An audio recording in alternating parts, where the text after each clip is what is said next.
Hello and welcome to another episode of Next Week in Gaming. Next week is our October week 4, and of course we'll be bringing you the usual game reviews, early access releases, bundles, deals, interviews and all that kind of stuff.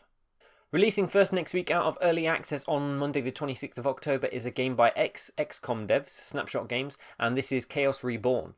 We did a review of this back in early access a few months back, and it's finally releasing as a full 1.0 version with all of everything integrated and pretty much just smoothed over. So for any of you that weren't aware of the original Chaos game, it was sort of like a strategy game where you controlled a wizard, played against one or maybe even two or three opponents, both AI or player, and you summoned creatures and spells via cards, and there was a balance in the game of chaos and law, and whichever cards we used most, it sort of turned the tide of battle and moved this slider across one way or the other. So this game is basically releasing from early access with a few bits and bobs added. Obviously the game already had full multiplayer, and there will be items for your main wizard to unlock through multiplayer as well. So this is basically just a smoothing over and a bit of a polish. Other than that, the game is pretty damn good looking, and it's just a quality core game overall, so go ahead and check that out next week. Releasing on Tuesday the 27th of October by Cantina Games and Entertainment is a game called Outpost 13. Now this game is probably most similar to a game called Lucius, don't know if you've played it or not, except instead of being a child under the influence of Satan, you're a dog that's basically been taken over by this organism called the Tantalus. Basically, instead of murdering random people in the hospital, your goal is to murder enough people in the Outpost 13 that they give up their mission and decide to fly home early with you on the spaceship. Your whole goal is to get off-world. It's a point-and-click adventure game, so as the dog, you'll be roaming around, and your entire purpose is to try and kill people either by themselves and then murdering them, or make industrial accidents happen so that everyone dies and just gets creeped out. If you do fail, you'll get flamethrowered, basically. But the whole game is all about that tactical nature and trying not to murder people and get found out. It looks actually remarkably hilarious, and all we have so far is a teaser trailer to go on. So check that out next week. Unfortunately, we won't be reviewing it. I'll probably pick up anyway. Also releasing on Tuesday the 27th of October is a game by Funcom, and this is The Park. This is a psychological horror game, and there is a bit of a disclaimer saying that this is an emotionally distressing game, except it's only about 2 hours long. You'll be in the shoes of Lorraine, and you'll be roaming around this weird, crazy amusement park in Louisiana. And basically, this amusement park has caused a lot of deaths, and many people have died there through some rather dubious circumstances. And your goal is to go in there, and apparently I think you're trying to find your son. He's gotten lost in there, and you're trying to find him again. And you'll basically be uncovering your own story as well as the past of the park, and possibly uncovering some rather weird things. So if you're a little bit squeamish and very easily distressed, this is probably the kind of game you'll want to play in full daylight like I did with Soma. But it is one of the best looking psychological horror games I've seen. For something that's only 2 hours long, they've put a hell of a lot of effort into the graphics. It's sort of like Ethan Carter in terms of graphics quality. So if you're into that sort of thing, I would most definitely check that one out. Releasing on Thursday the 29th of October by EKO Software is How to Survive 2. Now, as far as I remember, How to Survive 1 didn't do that great. It was in early access for quite a while. At one point, I could buy it for 79p, I think. So I'm surprised that they've decided to make a sequel. But, they've done it anyway, and it's coming out in early access next week. This is basically much of the same stuff as How to Survive 1.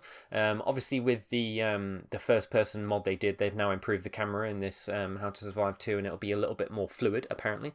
And generally, it's much of the same stuff, except in the multiplayer, you can create a camp and you can have up to 16 people join your camp at once, but only 4 people maximum in the lobby when you're actually playing. And pretty much it's all very similar. It's set a few years after the original events, and it's worldwide this time instead. But generally it's just adding a hell of a lot more content, and the key thing that they're advertising as that there's just a hell of a lot more deeper crafting involved. So instead of I remember the crafting being quite large, but it felt a little bit limited in the early game, certainly.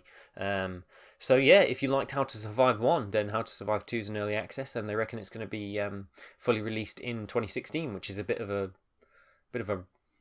very vague estimate, but yeah, don't know what to think of that.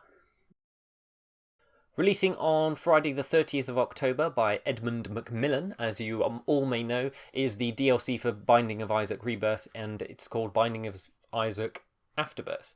You will need the original game in order to play it, and basically this DLC is relatively cheap, but they reckon it's going to add 100 hours of gameplay, so in terms of, hour per price paid, it's pretty damn good apparently. And basically this is quite a simplistic DLC. It's going to add a little bit of extra content to the main game, another extra boss to the main game, but overall in terms of challenging content in the arcade sort of game modes that are available in that game, it's going to add 8 new bosses, hundreds of new enemies, new level designs, new stuff everywhere, more poop all over the levels, if you remember that from the original games. And just generally this DLC is here to add more, and they reckon they've added hundreds and hundreds and hundreds of extra weapons knocking around. So basically if you own the original Rebirth game, this DLC is just going to add a ton of replayability to the game, tons of content to just make the whole thing feel a bit more randomized and fresh every time around, which is quite good. So overall, pretty positive outlook on that sort of thing. If you do own Rebirth, go ahead and take a look at the DLC when it releases next week. So, onto our review titles, which will be coming out on Thursday the 29th of October, and it's 2 this time around. Work next week in my other job is quite short in hours next week, so I'll have extra time to drop at least 20 hours into both of our review titles for next week. Rebel Galaxy will definitely be posted on Thursday at normal time. Sub-Level Zero might come out a little bit earlier than that, because it just feels like a much easier game to review, because it's a roguelike game, and it's quite simplistic, whereas Rebel Galaxy definitely needs a hell of a lot more progression involved. Definitely excited to play both of them. As you can see, if you check out our Next Power Up YouTube channel, you can see our impression videos of both games already. Impressions of both games were pretty good so far. Those of you who enjoyed Descent, Sub-Level Zero is going to be definitely the kind of thing for you, and Rebel Galaxy is probably going to be most interesting to players who are smack bang in the middle of Freelancer and Starpoint Gemini, so it's quite an interesting, very pretty game, and preliminary reports on performance are pretty great on both.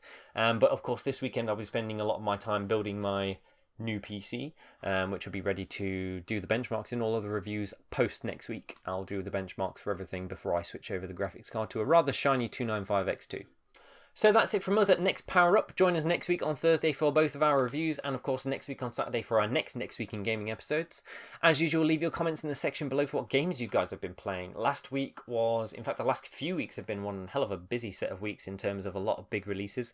I'm gutted I didn't get to try out Vermintide, the old Warhammer game that came out last week, or earlier this week I think, and it looked pretty good. I've seen a few people playing it on Steam, so if you've bought any of these games that have been coming out while I've been busy reviewing everything, let us know in the comment section below how good they all are. And of course look forward to the next few weeks, because we've got a hell of a lot of stuff coming out too. So that's it from us. Thanks for watching.